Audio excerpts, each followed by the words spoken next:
Welcome to Telugu one news. నేను మహాలక్ష్మి. నాడు తండ్రి నేడు కొడుకు. గత నెల 30వ తేదీన తెలంగాణ ఓటర్లు స్పష్టమైన తీర్పు చెప్పారు. 10 ఏళ్లు అధికారంలో ఉన్న కేసీఆర్ ప్రభుత్వానికి సన్నాయి నొక్కులు నొక్కిన అధికార యంత్రాంగం అధికార మార్పిడి జరిగిన తర్వాత కూడా బీఆర్ఎస్ పార్టీకి అనుకూలంగా చేష్టలు చేయడం తెలంగాణలో చర్చనీయాంశమైంది. ఇక మితిమీరిన వేగంతో కారు నడిపి ప్రజాభవన్ ఎదుట ట్రాఫిక్ బారికేడ్లను ఢీకొట్టిన కేసులో ప్రధాన నిందితుడైన బోధన్ మాజీ ఎమ్మెల్యే షకీల్ తనయుడు సాహిల్ అలియాస్ రాహిల్ అమీర్ దుబాయ్కి పారిపోయినట్లు పోలీసులు గుర్తించారు. ఇక ఈ కేసు నుంచి తప్పించుకునేందుకు తొలుత ముంబైకి, ఆ తర్వాత అక్కడి నుంచి దుబాయ్కి పరారైనట్లు పంజాగుట్ట పోలీసులు గుర్తించారు. లుకౌట్ నోటీసులు జారీ చేశారు. మరోవైపు సాహిల్ను కేసు నుంచి తప్పించేందుకు 20 నుంచి 25 లక్షలు చేతులు మారినట్టు ఆరోపణలు వినిపిస్తున్నాయి. ఇంకా శనివారం అర్ధరాత్రి ప్రమాదం జరగ్గా ఆదివారం తెల్లవారుజామున 4 వ్యక్తులు పోలీస్ స్టేషన్కు చేరుకొని పోలీసులతో మంతనాలు జరిపినట్లు అక్కడ సీసీటీవీలో రికార్డ్ అయింది.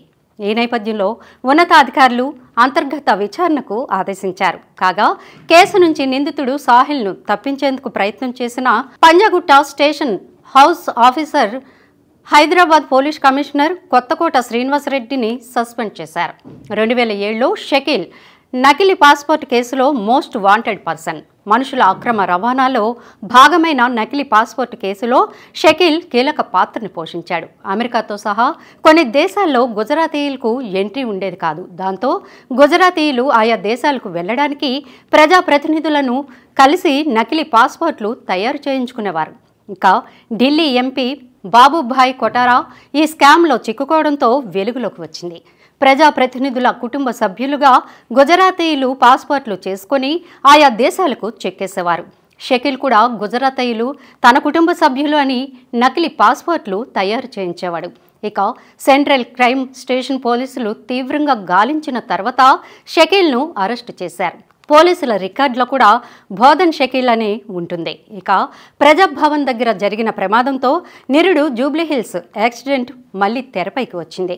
2022 మార్చి 17 రాత్రి దుర్గం చెరువు కేబుల్ బ్రిడ్జి నుంచి జూబ్లీహిల్స్ వైపు వచ్చిన థార్ కారు రోడ్డుపై బుడగలు విక్రయించేవారిని ఢీకొట్టింది. ఈ ప్రమాదంలో మహారాష్ట్రకు చెందిన కాజల్ చౌహాన్, సారికా చౌహాన్, సుష్మా భోస్లే తీవ్రంగా గాయపడ్డారు. ఈ ప్రమాదంలో కాజల్ చౌహాన్ 2 నెలల కొడుకు అక్కడికక్కడే మృతి చెందాడు. థార్ కారుపై బోధన్ ఎమ్మెల్యే స్టిక్కర్ ఉండడంతో వివాదానికి దారితీసింది. ఇక షకీల్ కుమారుడు సాహిల్ ర్యాష్ డ్రైవింగ్ వల్ల యాక్సిడెంట్ జరిగిందని ప్రచారం కూడా జరుగుతోంది. ఈ నేపథ్యంలో ఈ యాక్సిడెంట్పై అప్పటి బోధన్ ఎమ్మెల్యే షకీల్ ఓ వీడియో సోషల్ మీడియాకు షేర్ చేశాడు. ఈ కారును తాను అప్పుడప్పుడు మాత్రమే వాడతానని, తన కజిన్ ఎక్కువగా వినియోగిస్తాడని కట్టుకథ అల్లాడు. ఇక తన కొడుకుకు ఈ యాక్సిడెంట్తో ఎటువంటి సంబంధం లేదని వివరణ ఇచ్చాడు. గాయపడిన వారికి మృతి చెందిన అబ్బాయికి నష్టపరిహారం ఇవ్వాలని కజిన్కు చెప్పినట్టు షకీల్ ఆ వీడియో సందేశంలో కోరారు. ఈ యాక్సిడెంట్ బాధాకరమని షకీల్ మొసలి కన్నీళ్లు కార్చారు. ఇక బీఆర్ఎస్ ప్రభుత్వం అధికారంలో ఉండడంతో అప్పట్లో అధికార పార్టీ ఎమ్మెల్యే కుమారుడు సాహిల్కు పోలీసులు క్లీన్ చిట్ కూడా ఇచ్చారు. ప్రజాభవన్ దగ్గర జరిగిన కారు ప్రమాదంలో కూడా తన వద్ద పనిచేసే వాళ్ళ పని అని బుకాయించాడు. పంజాగుట్ట ఇన్స్పెక్టర్ కూడా సాహిల్కు ఎటువంటి సంబంధం లేని విధంగా ఎఫ్ఐఆర్ నమోదు చేశాడు. షకీల్ ఒత్తిడి మేరకు ఇన్స్పెక్టర్ యాక్సిడెంట్ కేసు సాక్షులను తారుమారు చేసే ప్రయత్నం చేసినట్లు రుజువు కావడంతో ఉన్నతాధికారులు సస్పెండ్ చేశారు. రాష్ట్రంలో కాంగ్రెస్ ప్రభుత్వం అధికారంలోకి రావడంతో జూబ్లీహిల్స్ కారు ప్రమాద కేసును పోలీసులు తిరగదోడుతున్నారు. ఇక సాహిల్కు ఈ ప్రమాదంతో సంబంధం ఉందా అనే కోణంలో దర్యాప్తు చేస్తున్నామని పశ్చిమ మండల డీసీపీ మీడియాకు వెల్లడించారు.